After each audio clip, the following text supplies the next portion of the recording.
So now I would love to talk about, bearing all that in mind and the work that you've been creating and understanding the form, what have you kind of discovered, or what rich ideas have you mined out of this process, both spiritual and theological, about God and about Mary, or just about the process that you would like to share at this point? Like, I know you'll have even more probably at the end of the process, but I want to hear about where you are right now today.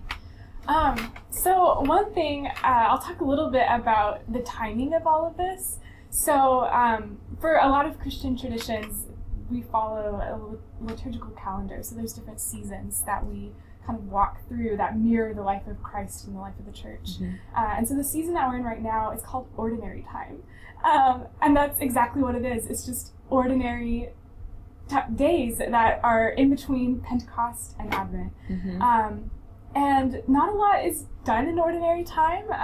It's summer, the days are long.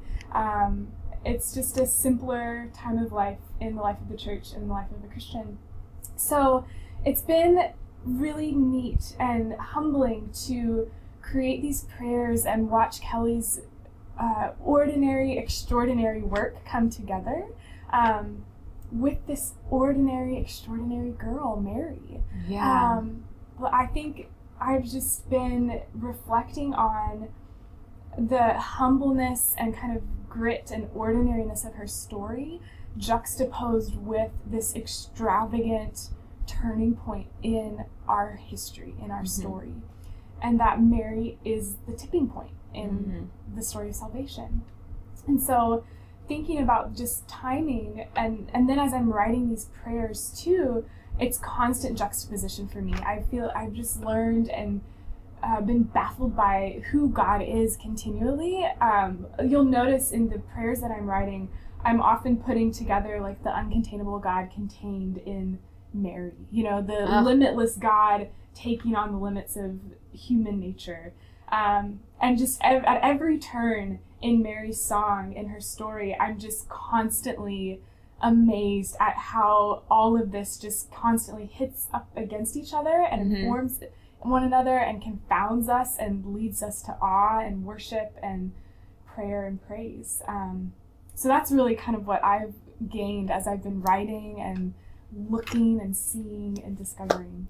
I just love that. I don't want to even add anything to that, because I actually, so she just told me yesterday about this whole concept of ordinary time, and I didn't even think about that. I teach during the school year, as an adjunct at a local community college, and so the school year is just packed. And what's funny is, like, Advent hits not that long after the school year starts, and then you get into Lent and Easter as far as the liturgical calendar.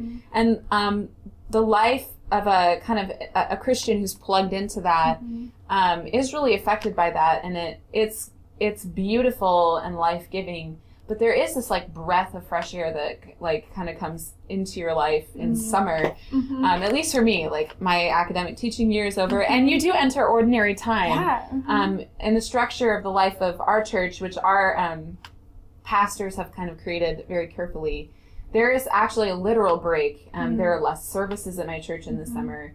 There, our church small groups, or like smaller communities, don't meet as much during the summer, just to kind of give everybody space to open up inside of themselves.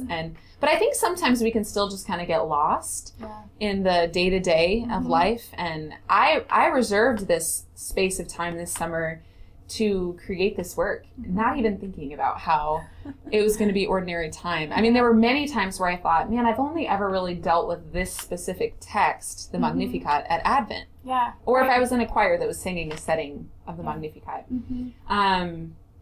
But yeah, I mean, it's what a beautiful preparation in our hearts for Advent or for the coming of God. And I don't know, I love that idea.